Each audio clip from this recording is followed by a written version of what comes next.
বিসমিল্লাহির রহমানির রহিম। উপস্থিতি ভাই এবং বন্ধুগণ, এই মুহররম মাস খুবই সম্মানিত মাস।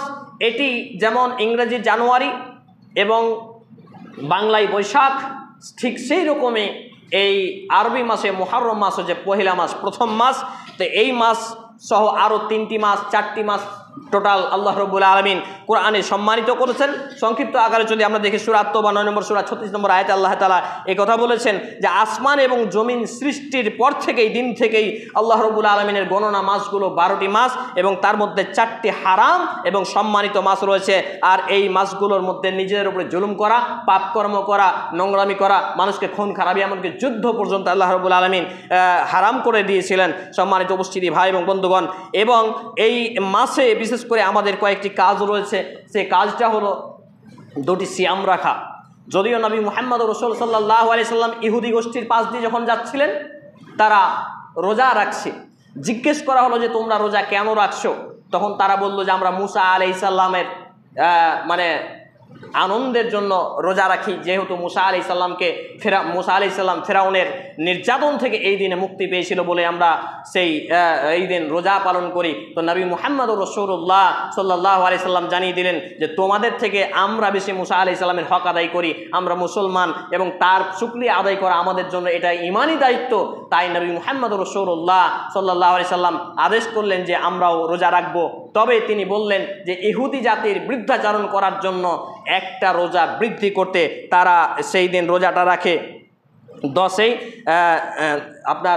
10ই মুহররম, তা আমরা রাখবো 9 এবং 10। কিন্তু নবী মুহাম্মদ রাসূল সাল্লাল্লাহু আলাইহি সাল্লাম সেই বছর আসার আগেই ইন্তেকাল করেন। ইন্না লিল্লাহি ওয়া ইন্না ইলাইহি রাজিউন। মৃত্যুবরণ করার ফলে তিনি তার ফয়েজটা ওভাবেই রেখে দেন।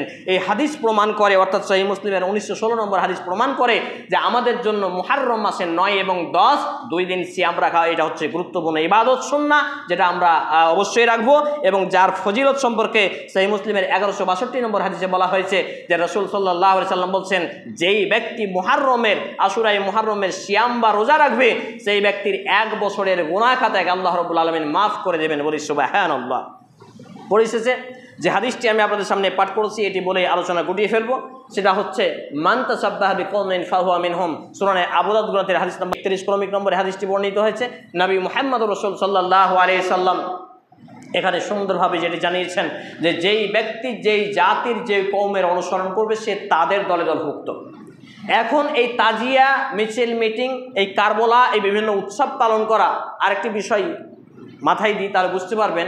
এখানে একটা মাহফিল করেন, আপনাকে পারমিশন পর্যন্ত ঠিকভাবে দেয় না, কিন্তু এইগুলো এমনই একটা রীতিনীতি, তারওয়াল এইটা সেটা। গত বছর একটা বাচ্চা ছেলে মারা হয়ে গেছিল সম্ভবত নিমতিতে, ভাঙ্গা লাইনের আশেপাশে, এই তারওয়াল ঘোরাতে গিয়ে। আর এইখানে দেখবেন প্রশাসন আপনাকে প্রোটেকশন দিচ্ছে। এখানে ব্যাপারটা কিন্তু ভাববার যে ভালো কাজে আমরা প্রোটেকশন পাচ্ছি না, আর যেগুলো অন্য ধর্মাবলম্বীদের সাদৃশ্যপূর্ণ সেইগুলোতে আমরা প্রোটেকশন পাচ্ছি, তাহলে এই দিক দিয়েও কিন্তু এটা ইসলামিক নয়। আর আল্লাহ নবী মুহাম্মদ রাসূলুল্লাহ সাল্লাল্লাহু আলাইহি সাল্লাম যেহেতু জানিয়েছেন মান তাসাব্বাহা বিকওমিন ফাহুয়া মিনহুম, যে যেই ব্যক্তি যেই জাতি যে দলের অনুসরণ করবে সে তাদের দলে দলভুক্ত। অতএব এই যতগুলো উৎসব রয়েছে এইগুলো যদি আমাদের ইসলামে থাকতো, তাহলে মুহাম্মদ সাল্লাল্লাহু আলাইহি সাল্লাম থেকে শুরু করে সাহাবায়ে কেরাম রাদিয়াল্লাহু তাআলা আনহুম আজমাইন পর্যন্ত, সালফে সালেহিনগণ পর্যন্ত এবং পূর্ববর্তী ইমামগণ পর্যন্ত থাকতো। কিন্তু এইগুলো ইসলামের রীতিনীতি নয়, এগুলো শিয়াদের একটা পালনকৃত বিধান, যেটা আমাদের নামধারী মুসলমানদের মধ্যে চলে এসছে।